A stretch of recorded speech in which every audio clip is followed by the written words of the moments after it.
Jerusalem tout joyeux, au pays de la vie, au pays de bonheur, au royaume d'amour.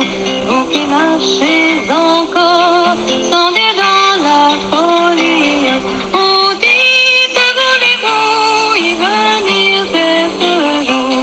Voulez-vous y venir dès ce jour? Oh, voulez-vous venir à ce Tu nous as fait éprouver bien des détresses et des malheurs, mais tu nous redonneras la vie. Tu nous feras remonter des abîmes de la terre. Relève ma grandeur, console-moi de nouveau. Amen. Gloire à Dieu. Nous trouvons ces paroles dans le livre des psaumes au chapitre 71, les versets 20 à 21. Bonjour, bonjour mes amis de la méditation quotidienne. Comment allez-vous en ce premier jour de la semaine? J'espère que vous allez bien et que vous êtes prêts à découvrir de nouvelles méditations. C'est avec émotion que nous pouvons reconnaître que Dieu nous fait réellement remonter des profondeurs de la terre. Amen.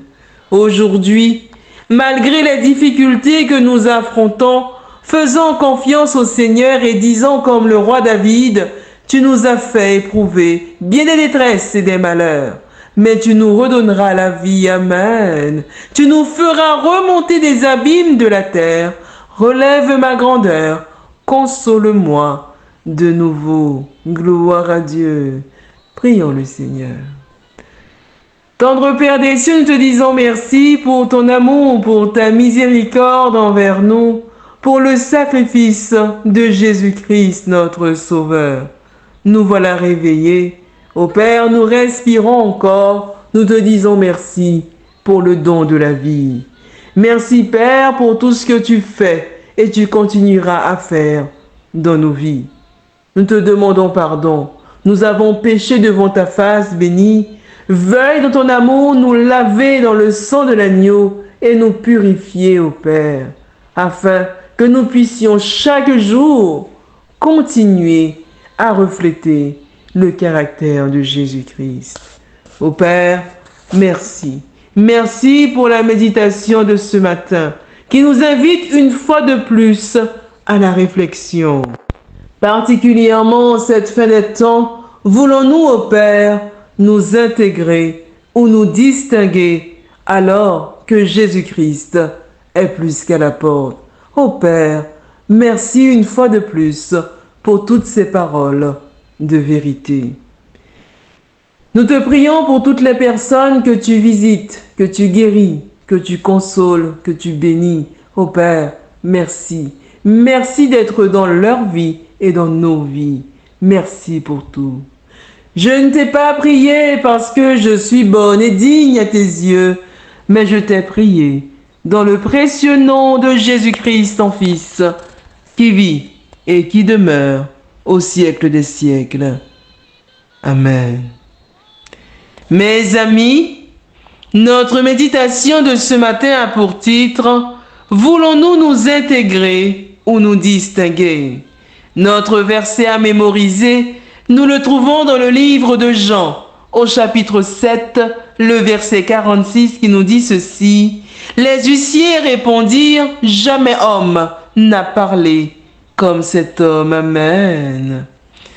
Ce matin, je vais vous raconter une expérience pour le chrétien.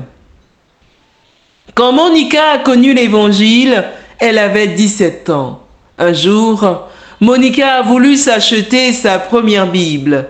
Elle est allée dans une librairie où elle a commencé à feuilleter plusieurs Bibles. Elle ne s'y connaissait pas en version biblique, mais il y en avait une qui a immédiatement sauté à ses yeux, car elle avait des textes en rouge. Monica s'est arrêtée dessus pour savoir pourquoi, et elle s'est rendue compte que c'étaient les paroles de Jésus-Christ. Les paroles de Jésus-Christ se distinguaient du reste de la Bible au premier coup d'œil. Amen. Comme elle s'était distinguée des autres paroles lorsqu'il les avait prononcer. Jésus-Christ sortait du lot, amen. Il se distinguait en toutes choses et ne se conformait ni aux normes, ni aux conventions sociales. Même s'il ne cherchait pas à se distinguer, il ne prétendait pas non plus s'intégrer, ni à être accepté. Il brillait simplement de la lumière de la vérité, reflétée dans un accord avec les principes de Dieu. Amen. Gloire à Dieu. Jésus-Christ dépendait de son Père et c'est pourquoi des milliers de gens ont pu connaître Dieu comme s'ils l'avaient vu personnellement.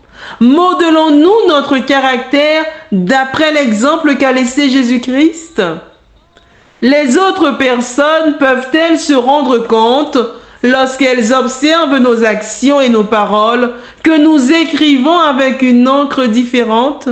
Ou bien, nous sommes-nous adaptés au concept superficiel, matérialiste et banal de la plupart des gens? Écrivons-nous avec la même encre monotone qui passe inaperçue? Posons-nous ces questions car nous sommes le crochet que Dieu utilise pour attirer le monde à lui. Amen. Nous avons été appelés à refléter le caractère de Dieu. Et si nous ne le faisons pas, comment se convertiront ceux qui ne le connaissent pas? Si la couleur de notre vie spirituelle n'a pas changé depuis notre baptême, notre témoignage ne sera pas efficace.